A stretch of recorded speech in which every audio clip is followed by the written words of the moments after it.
This is the Warangal Police Commissionerate headquarters.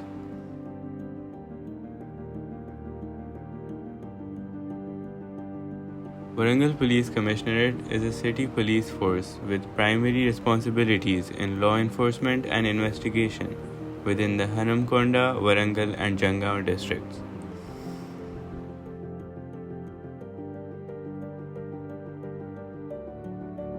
Warangal Police Commissionerate, which comes under Telangana State Police, was formed on 12th of December 2015. It was then reorganized on 11th of October 2016. G. Sudhir Babu, IPS, held the title of Commissioner for the first 3 years. As of October 2023, Ambar Kishore Jha, a member of the 2009 IPS batch, holds the position of Warangal Commissioner of Police. It comprises of 3 zones, Central, East and West zones, covering 3 revenue districts, Hanamkonda, Warangal and Jangaon. It is spread over the 3 jurisdictions with 5,771 square kilometers of area and roughly 24 lakh population. The narcotics team at Warangal Police Commissionerate was founded very recently, but seems to be determined and engaged. We are here to get to know more about the situation of narcotics and drugs in our area. Fayaz Ali and Ramesh have kindly agreed to share some information about the topic with us.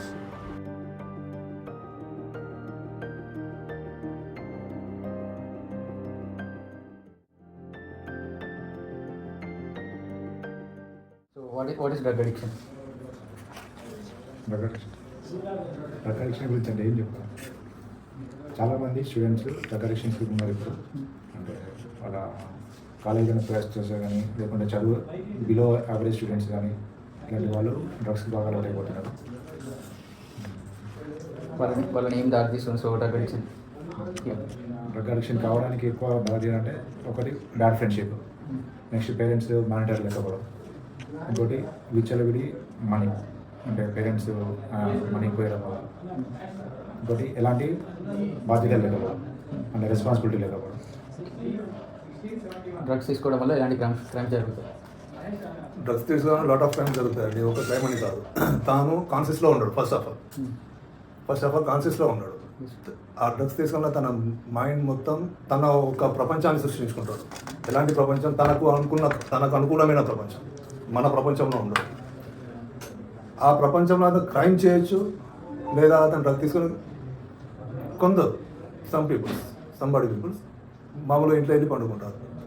కొందరు ఏం చేస్తారంటే వాళ్ళ ఆలోచన ఎప్పుడైతే స్టార్టింగ్లో drug తీసుకునే టైంలో అతను ఏ ఆలోచన అయితే ఉంటాడో, క్రైమ్ ఆలోచనలు ఉంటాయి. ఏ వ్యక్తిని అయితే ఫలానా అబ్బాయిని నేను కొట్టాలా, అలాంటివి నేను థ్రెట్ చేయాలా, దొంగతనం చేయాలా, అలాంటి ఆలోచనతో పోతే అదే ఆలోచనతో నేను క్రైమ్లోకి వెళ్ళిపోతాను. అతను ఏం చేస్తున్నాడో తెలియదు. ఈ డ్రగ్ తీసుకున్నాడికి డ్రగ్ మీకు దాని యొక్క పవర్ వచ్చేసి ఒక్కొక్క డ్రగ్కి ఒక్కొక్క రకమైన పవర్ ఉంటుంది. కొన్ని 8 అవర్స్, కొన్ని 12 అవర్స్, కొన్ని 24 అవర్స్, ఈ విధంగా దాని యొక్క పవర్ ఉంటుంది. ఆ పవర్ ఉన్నప్పుడు ఆ పవర్ ఉన్నంతసేపు తను ఏం చేస్తున్నాడు, తనకి ఎలాంటి ఆలోచన ఉండదు. చంపేయచ్చు, తాను చచ్చిపోవచ్చు. డ్రగ్స్ ఎలా నిర్మూలిస్తారు? నిర్మూలించడం అంటే ఫస్ట్ ఆఫ్ ఆల్ నేను చేసేది, ఎవరైతే పెట్లర్స్ ఉంటారో ఎవరైతే సప్లై చేస్తారో వాళ్ళని కంట్రోల్ చేయడానికి మా వంతు ప్రయత్నం మేము చేస్తున్నాం. సిబి గారి ఆదేశాల మేరకు మా వంతు ప్రయత్నం ఇది ఒక స్పెషల్గా పెట్టారు సిబి గారు. లోకల్లో పిల్లలకి డ్రగ్ బాగా అలవాటు అవుతుంది, గంజాయి బాగా స్మోక్ చేస్తున్నారు. సో దాన్ని దృష్టిలో పెట్టుకొని సిబి గారు మాకు ఒక స్పెషల్ టీం ఇచ్చి కొన్ని ప్రత్యేకమైన అధికారాలు ఇచ్చేసి ఈ మెయిన్ స్మోకర్స్ని కంట్రోల్ చేస్తూ ఎవరైతే పెట్లర్స్ ఉన్నారో వాళ్ళని కూడా కంట్రోల్ చేయడానికి మా వంతు ప్రయత్నం చేస్తాం. మీకు ఇట్లా కేసెస్ జరుగుతున్నాయని ఎట్లా తెలుస్తుంది సార్? ఎక్కడి నుంచి వస్తుంది ఇన్ఫర్మేషన్? మాకు ప్రజలే ముఖ్య ఆధారం అండి. ప్రజల సపోర్ట్ ఉంటేనే మేము ముందుకు వెళ్తాం. పోలీస్ నాట్ పోయి మేము పట్టుకోవడం ఉండదు. మేము సర్చ్ చేస్తుంటాం. మా వంతుగా ఏంటంటే టౌన్లో ఉన్నటువంటి ఓపెన్ ప్లేసెస్, మళ్ళీ శ్మశానాలు, విలేజ్ టౌన్ అవుట్స్కట్స్, గ్రౌండ్స్, ఈ మన లేక్స్, వాటి చుట్టుపక్కల మొత్తం బుషెస్ ఉంటాయి కదా, ఆ పిల్లలు అక్కడికి వెళ్ళిపోయి వాళ్ళు కన్జ్యూమ్ చేస్తారు. రెగ్యులర్గా మా టీమ్స్ అన్ని తిరుగుతుంటారు. అట్లా ఎవరన్నా అట్లా దొరుకుతారు. లేదు అంటే పబ్లిక్ కూడా మాకు సార్ది నెంబర్ ఉంది, ఆ నెంబర్కి ఫోన్ చేసి పబ్లిక్ కూడా మాకు ఇన్ఫర్మేషన్ ఇస్తున్నారు. డ్రగ్స్ తీసుకున్న తర్వాత వాళ్ళ బిహేవియర్లో ఎట్లా చేంజ్ ఉంటుంది, వాళ్ళ బిహేవియర్ ఎట్లుంటుంది? వాళ్ళు డ్రగ్స్ తీసుకున్న తర్వాత ఒక 1-2 అవర్స్ వరకు చాలా స్లో మూమెంట్లో, అంటే పాస్ మోడ్లో ఉంటున్నారు. పిలిస్తే మనం పిలిచిన ఒక 2-3 సెకండ్స్కి అప్పుడు వాళ్ళు రియాక్ట్ అవుతూ ఉంటారు. ఫస్ట్ కాన్సెన్స్ వాళ్ళ తర్వాత వాళ్ళు అవి అంతా రెడ్ కలర్ రెడిష్ ఉంటుంది, ప్రతి ఒక్క రెడిష్ ఉంటుంది. అందరు దాదాపు సేమ్ మెంటాలిటీతో ఉంటారు డ్రగ్స్ తీసుకొని సేవ్ చేసిన తర్వాత. మన ఏరియాలో కామన్గా ఎక్కువ ఏం కేసెస్ వచ్చాయి సార్? ఏ డ్రగ్ కేసెస్ వచ్చాయి? ఇప్పుడు మేము చూసేది ఒక గాంజా మాత్రమే. సో దాంట్లో కూడా కొన్ని లాస్ట్ ఇయర్ జస్ట్ ఒక 6 months బ్యాక్ కొన్ని క్రిస్టల్ లాంటివి కొన్ని వచ్చాయి. క్రిస్టల్ అంటే అది కూడా కొంత ఒక సింథటిక్ క్రిస్టల్ మెంతులు లాంటివి వచ్చాయి. అవి కూడా ఐడెంటిఫై చేశాం. అవి కూడా అడిక్ట్ ఆవిడ కూడా addict. Incoming call from T-Sync. Ishgao T-Sync. Ishgao identified by true సరే లోపల వచ్చిన సర్పంచ్ వచ్చినట్టు. డ్రగ్స్లో టైప్స్ ఏమేమి ఉంటాయి? మనకు న్యాచురల్ డ్రగ్స్ ఒకటి ఉంటుంది. న్యాచురల్ డ్రగ్స్ అంటే చెట్ల ద్వారా మొక్కల ద్వారా వచ్చే డ్రగ్స్ ఒకటి ఉంటుంది. ఒకటి సింథటిక్ డ్రగ్స్ అంటారు, అది కెమికల్ ద్వారా వస్తుంది. అంటే ల్యాబ్లలో కెమిస్ట్రీ ల్యాబ్స్లలో ట్రై చేస్తారు. అందులో మెడిసిన్స్, జనరల్ మెడిసిన్స్ కాకుండా ఈ డ్రగ్స్ వేరే ఉంటాయి. ఈ డ్రగ్స్ ఎక్కువ ఒక 7-8 టైమ్స్ ఉంటాయి. ఒకటి మనకు మన న్యాచురల్ డ్రగ్స్ అయితే గంజాయి, కోకైన్ ఇవి చెట్ల ద్వారా వస్తాయి. మళ్ళీ ఇందులో ఇవి సింథటిక్ డ్రగ్స్ వచ్చేసి కోకైన్తో పాటు పెంటలిజం, మార్ఫిన్, తర్వాత హెరాయిన్, తర్వాత క్రిస్టల్, LSD క్రిస్టల్స్, ఇలాంటివన్నీ సింథటిక్ డ్రగ్స్ ఉంటాయి. ఈ సింథటిక్ డ్రగ్స్తో ఎక్కువ డేంజరస్ ఉంటుంది, త్వరగా అడిక్ట్ అయిపోతారు వాటికి. కెమికల్ ల్యాబ్లో ట్రై చేస్తారు కాబట్టి వాటితో ఎక్కువ ప్రాణహాని కూడా ఎక్కువ ఉంటుంది. ఈ న్యాచురల్ డ్రగ్స్ కొంచెం లేట్గా అడిక్ట్ అయినాక కొద్దిగా లేట్గా రిజల్ట్ ఉండదు వాటి. ఇది చేయడం తప్పు అని తెలుసు సార్, తయారు చేయడం తప్పు కదా, మరి మీరు వెళ్ళి అక్కడ రెడీ చేయకముందే ఆపొచ్చా?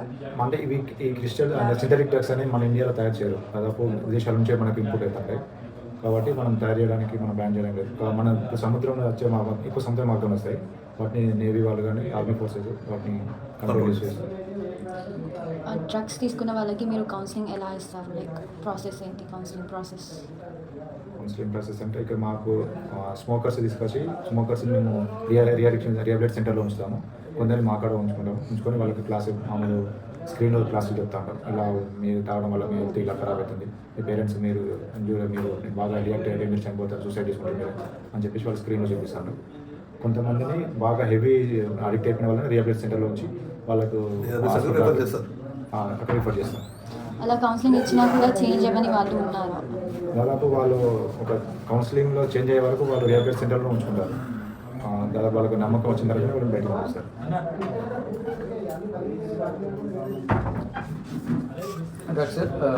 డ్రగ్స్ ఎలా మారుతున్నాయి? సో ఎక్కువ మత్తుగా తయారవుతున్నాయి. సో లేకపోతే ఎలా అవుతున్నాయి? సో ప్రజెంట్ డేస్లో ఎక్కువ అవుతుంది. ఇంతకుముందు ఓన్లీ న్యాచురల్ గంజాయి ఎక్కువ వాడేది, గంజాయి ఈ కోకైన్ లాంటి ఎక్కువ వాడేది. ఇప్పుడు ఎక్కువ సింథటిక్ డ్రగ్స్కి ఎక్కువ వాడిపోతున్నారు ఎక్కువ మత్తు కోసం. ఇంకా దాని రూపాంతరాలు చెందుకుంటూ పోతున్నాయి. గంజాయి నుండి ఇంజెక్షన్స్ వచ్చినాయి, ఇంజెక్షన్ తర్వాత పొడి వచ్చింది మన నోస్లో పీల్చుకోవడానికి. ఇంకా చాలా ఒక్కొక్కటి దాని ఇప్పుడు లేటెస్ట్ ఏంటంటే మన ప్యాక్ మన దీనిలో వస్తుంది. అంటే మన ఓన్లీ ఆ ప్యాక్ చిన్నది ఉంటుంది, మన నాలుక పెట్టుకోగానే కరిగిపోతుంది, నోట్లో కరిగిపోతుంది. దాన్ని మింగడానికి వస్తుంది జస్ట్ స్కిన్ నాలుకనే తెచ్చుకుంటారు. ఇట్లా LSD బ్లాక్స్ అని ఇప్పుడు లేటెస్ట్ వర్షన్ అన్ని పబ్లలో ఇవే వస్తున్నాయి. ఇప్పుడు వాటిని ఏం చేస్తారంటే ఈ కొకైన్లో ముంచి పేపర్, మామూలు న్యాచురల్ పేపర్ని కొకైన్లో ముంచేసి దాన్ని ఎండేస్తారు. దాన్ని ఆరినాక బ్లాక్స్లో కట్ చేస్తారు, ఇలా చిన్న చిన్న పీసెస్లో కట్ చేసి సేల్ చేస్తారు. ఎక్కువ పబ్లలో నడుస్తుంది, ఇప్పుడు రెగ్యులర్గా ఇవే నడుస్తున్నాయి. 4 పెట్టుకుంటారు. అది 8 hours ఉంటుంది. ఒక పేపర్, ఒక స్ట్రిప్ 8 hours ఉంటుంది. ఆ స్ట్రిప్ మీరు కమ్యూనిటీస్లో ఎలా ఎంగేజ్ అయ్యి వర్క్ చేస్తారు? సో అడిక్ట్స్ని కంట్రోల్ చేయడానికి, డ్రగ్స్ పెంపకం తగ్గడానికి, సో గంజా పెంపకం, సో అట్లా.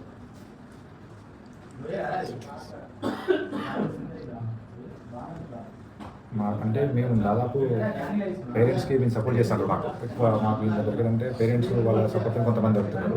మా అబ్బాయి ఇట్లా చేస్తున్నారు, లేకుంటే మా పక్కింటి అబ్బాయి ఇట్లా చేస్తున్నారు చెప్పి కొంతమంది పేరెంట్స్ మాకు ఇన్ఫర్మేషన్ ఇస్తున్నారు. దాంతో కాకుండా మేము ఎక్కువ ఈ ఫ్లెక్స్లో ఒకటి పబ్లిసిటీ చేశాం కదా, మా సోషల్ మీడియాలో కూడా ఎక్కువ పబ్లిసిటీ చేశాం. వాటి ద్వారా పబ్లిక్ మాకు కమ్యూనికేట్ అవుతున్నారు. అవేర్నెస్ ప్రోగ్రామ్స్ కూడా కాలేజీలో కానీ బాయ్స్ హాస్టల్స్లో కానీ ఇట్లా చాలా హాస్టల్స్లో వీళ్ళకి కౌన్సిలింగ్ ఇచ్చేస్తున్నాం. అవేర్నెస్ ప్రోగ్రామ్ లెక్క పెట్టేసి చెప్తున్నాం.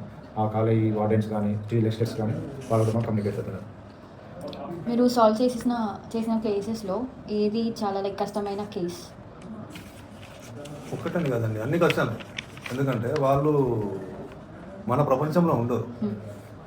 ప్రతి ఒక్కరు ఒక్కొక్క డిఫరెంట్ టైప్ ఆఫ్ మెంటాలిటీ, ఒకటే టైప్ మెంటాలిటీ కాదు. ఒక్కొక్కరు ఒక different type mentality, different type smoke చేస్తారు, డిఫరెంట్ టైప్ థింక్ చేస్తారు, డిఫరెంట్ టైప్లో దొరుకుతారు. మనం అందరూ క్రిటికల్, అందరూ ప్రాబ్లమే. ఒక సామాన్య వ్యక్తిని మనం పిలిస్తే వస్తాడు, తాను రాడు. తన ప్రపంచం వేరే ప్రపంచంలో ఉంటాడు. తను మీరు ఏమైనా కొట్టినా కానీ తనకి దెబ్బలు తగ్గాయి. మరి కొట్టాము కాబట్టి తనకి కొట్టినా కానీ దెబ్బలు తగ్గాయి. ఎందుకంటే తాను టోటల్గా మత్తులో మునిగి ఉంటాడు. మహేష్ అంటే దాని స్పర్శ అనేది కోల్పోతాడు. ఏర్పడే స్పర్శ ఉండదు దానికి. మత్తు పూర్తిగా దిగిన తర్వాతనే తనకి ఏం జరిగింది, ఎందుకు జరిగింది, ఎలా జరిగింది అనేది తాను అప్పుడు క్యాల్కులేషన్ చేసుకోవాల్సింది, ఆలోచించుకోవాల్సింది తప్ప ఆ టైంలో మొత్తం ఆ పీరియడ్లో తనకి ఎలాంటి ఆలోచన ఉండదు. తనకి డ్రగ్ డీలర్స్ని పట్టుకుంటారు కదా, వాళ్ళ పనిష్మెంట్ అండ్ డ్రగ్స్ తీసుకునే వాళ్ళ పనిష్మెంట్కి ఏమైనా డిఫరెన్స్ ఉందా? చాలా డిఫరెన్స్ ఉంటాయి. ఎట్లా పనిష్ చేస్తారు ఇద్దరిని? వీళ్ళు ఏమైనా స్మోకర్స్ కదా, స్మోకర్స్ కాబట్టి వీళ్ళని కౌన్సిలింగ్ లేకుంటే real centre otherwise some XYZ ఏదైనా చూసి వాళ్ళని మనం పిల్లల్ని కంట్రోల్ చేయగలుగుతాం. ఏదైతే పెట్లర్స్ డీలర్స్ ఎవరైతే ఉంటారో వాళ్ళని డైరెక్ట్ స్టేషన్కి పంపించేసి వాళ్ళకి FIR చేసి కోర్టుకు పంపి కోర్టు నుంచి వాళ్ళు ఫర్దర్ నడుస్తుంది. ఇక్కడ ఓన్లీ మనం ఎక్కువ ఫోకస్ చేసేది స్మోకర్కి మాత్రమే. ఏమైనా దాంట్లో మనం ఏమైనా పెట్లర్ వచ్చారనుకోండి, మేము డైరెక్ట్ పోలీస్ స్టేషన్ హ్యాండ్ చేస్తాం. పొలిటికల్ లీడర్స్కి ఏమైనా హ్యాండ్ ఉంది అంటారా దీంట్లో? డ్రగ్స్ ఈజీగా దొరకడం కోసం ఏమైనా ఇన్ఫ్లుయెన్స్ ఉందా?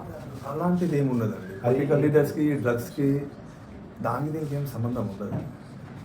ఎవరైతే ఇప్పుడు దొంగతనం చేసేవాడు దొంగతనం చేసుకుంటే తప్పించి ఏదైనా ఇన్ కేస్ ఎవరైనా వాడు కాపాడడానికి పొలిటికల్ సపోర్ట్ లేకుంటే ఇంకేదైనా సపోర్ట్ ఇన్ఫ్లుయెన్స్ యూజ్ చేసుకుంటాడు కావచ్చు. కానీ పొలిటికల్ ఇన్వాల్వ్మెంట్ దీనికి ఎలాంటి సంబంధం? నేను తాగుతుంటే నాకు పొలిటికల్ లీడర్ నాకు ఎందుకు సపోర్ట్ చేస్తాడు? వాళ్ళు జైలుకి వెళ్ళక వాళ్ళకి పనిష్మెంట్ రాకుండా ఆపొచ్చు. అలాంటిది ఏమి ఉండదండి. ఇది ఈ సెక్షన్లలో సీఎం గారి ఆదేశాల ప్రకారం సీఎం గారే టోటల్గా మీకు ఫుల్ ఫ్లెడ్జ్డ్గా పవర్స్ ఇచ్చేశారు. మాదక ద్రవ్యాల మీద ఉక్కుపాదం ఫుల్ ఫ్లెడ్జ్డ్గా మీకు స్టేట్మెంట్ ఇచ్చేశారు. దాని ప్రకారంగా నడుస్తుంది తప్పించి సీఎం గారి కంటే పెద్ద లీడర్ అయితే మనకి ఇక్కడ ఉండరు కదా. సో వాళ్ళు కూడా ఇన్వాల్వ్ అవ్వడానికి ఇంకా ముందు ఆలోచిస్తారు. రారు వాళ్ళు, ఫస్ట్ ఆఫ్ ఆల్ రారు. అది How will fighting drugs develop in the next few years, next decade?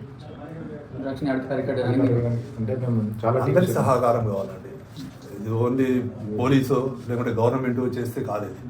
First of all parents, society, public అందరి సపోర్ట్ ఉండి మా సహకారం మీ సహకారంతో అయితేనే అది దాన్ని కంట్రోల్ చేయడానికి 99% 100% మనం కంట్రోల్ చేయగలుగుతాం.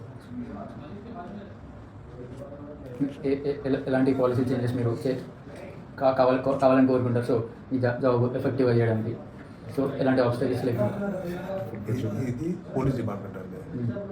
గవర్నమెంట్ నుంచి ఒక ఆర్డర్ వచ్చింది అంటే ఆ ఆర్డర్ మీద మేము ముందుకు వెళ్ళడం తప్పితే దాని మీద మాకు ఫలానా ఈవెంట్ కావాలి అదైతేనే మేము చేస్తాము లేకుంటే చేయము అని ఉండదు.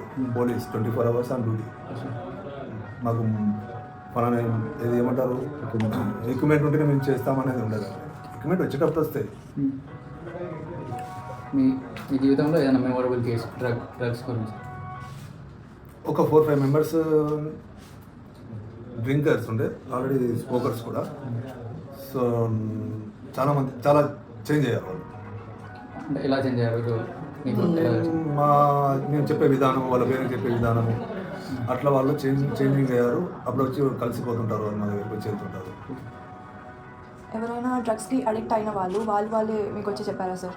సరెండర్ అయిపోయారు ఎప్పుడైనా? అలాంటిది ఏమి వాళ్ళ ఉండదు. పేరెంట్స్ తీసుకొచ్చి సరెండర్ చేస్తారు. వాళ్ళ పేరెంట్స్ తీస్తారు. లైక్ వాళ్ళు చేసిన దానికి గిల్టీగా ఫీల్ అయ్యి మేము మారాలి ఎప్పుడు అంటే అది జరగలేదా ఇప్పుడు వరకు? అలా జరగలేదు. వాళ్ళు ఎవరంటే మారిపోయి వాళ్ళ ఇంట్లో ఉంటారు కానీ వాళ్ళు పోలీసులకు చెప్పడం లోనిపోలేదు. కాబట్టి వాళ్ళ పేరెంట్స్ని అరెస్ట్ చేస్తే పేరెంట్స్ ఫోన్ చేసి నాకు చెప్తారు కొందరు వాళ్ళని తీసుకుపోయి. ఎందుకంటే అంతా అరెస్ట్మెంట్ చేసే వాళ్ళు టోటల్గా అడిక్ట్ అయి ఉంటారు వాళ్ళు. ఒకవేళ కొందరికి కౌన్సిలింగ్ వర్కౌట్ కాకపోతే సో ఎలా ఫర్దర్ ప్రాసెస్ ఏంటి? కౌన్సిలింగ్ ఫస్ట్ ఇవ్వాల్సిందండి. అతను చేంజ్ అయ్యే వరకు ఇవ్వాల్సిందే. అంటే లెవెల్స్ మారుతాయా? లెవెల్స్ మార్కుంటే చేంజ్ చేయవలసిందే తప్పి లాంగ్ టర్మ్ పెట్టవలసింది తప్పి కాడు అనే ఛాన్స్ రాదు. అవుతాడు, లేట్గా అవుతాడు.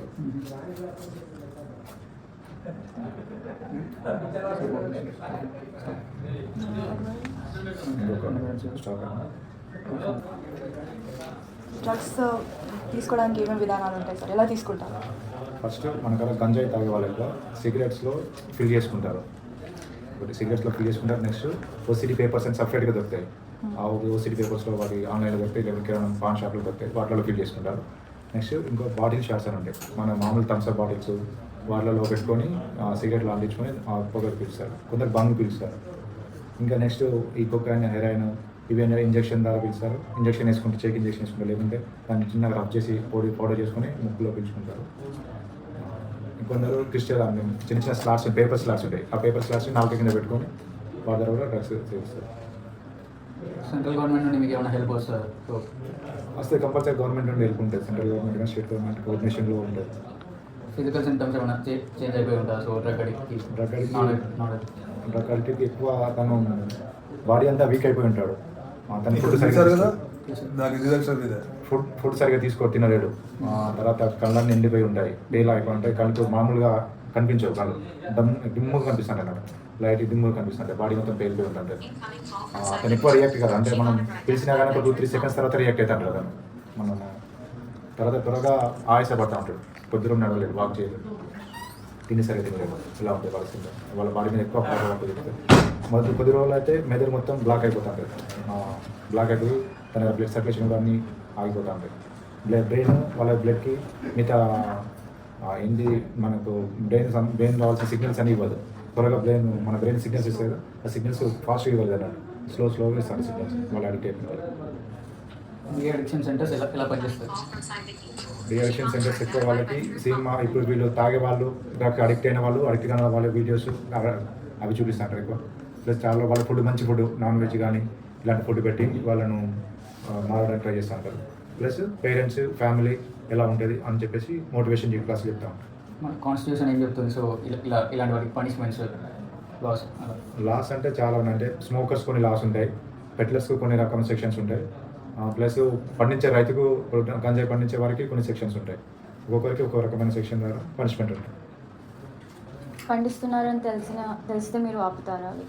పండించే వాళ్ళు మన కాడ తెలంగాణలో పండించే వాళ్ళు ఎక్కువ ఆంధ్ర, సీలేరు, తర్వాత విశాఖపట్నం, మార్పులోయ అక్కడ నుంచి గంజాయి ఎక్కువ వస్తుంది. మన తెలంగాణలో పండించారు. 90% మీ వర్క్ ఆల్రెడీ అడిక్ట్ అయిన వాళ్ళని వెళ్ళి తీసుకొచ్చి పనిష్ చేయడం. ట్రైబల్ ఏరియాస్లోనే ఎక్కువ పండిస్తారు, లేకపోతే so tribal interior area, tribal area కానీ చాలా మనం కామన్ పబ్లిక్ లేని ఇంటీరియర్ ఏరియాలో ఎక్కువ పండిస్తారు. ట్రైబల్స్ అన్ని మన కాడ తాడువా, ఎటునారం ఒక ట్రైబల్స్ అక్కడ పండించారు. ఫారెస్ట్, డీప్ ఫారెస్ట్ ఉన్న గుట్టల పైన, సీలేరు, ఆర్పులోయ, విశాఖపట్నం అలాంటి థిక్ ఫారెస్ట్లో అక్కడి పోలీసులు కానీ వేరే మామూలు కామన్ పబ్లిక్ ఓన్ ప్లేస్లో పండిస్తారు. అంటే ప్రజల్ని ఏమి ఎంకరేజ్ చేస్తే సో పండించడానికి మా దగ్గర అక్కడ ఉన్న ప్రజలకి ఏంటంటే ఇన్కమ్ సోర్స్ ఏమి ఉండదు. అగ్రికల్చర్ ఉండదు, వేరే మామూలు పత్తి కానీ వరి కానీ అగ్రికల్చర్ ఇన్కమ్ సోర్స్ ఏమి ఉండదు. వాళ్ళు దీన్నే ఇదే ఇన్కమ్ సోర్స్ అనుకుని వాళ్ళు పండిస్తారు, మంచిగా పండిస్తారు. వాళ్ళు కూడా బయట సమాజం ఇది తప్పు రైట్ అని అవగాహన ఉన్నా వాళ్ళకి వచ్చే ఇన్కమ్ ఇది ఒకటే కాబట్టి ఇది ఒకటే పంట పండుతుంది. అక్కడ వేరే పంట ఏం పండదు. వాళ్ళు దాని అందుకోసమే దాన్ని కల్టివేట్ చేస్తాను. మీరు డీల్ చేసిన కేసులో సో ఎవరైనా కొందరు తొందరగా రికవర్ అయిన కేసు ఉందా? చాలా మంది అంటే స్టార్ట్ చేసిన తొందరలోనే దొరికిన వాళ్ళు రికవర్ అయిపోయింది.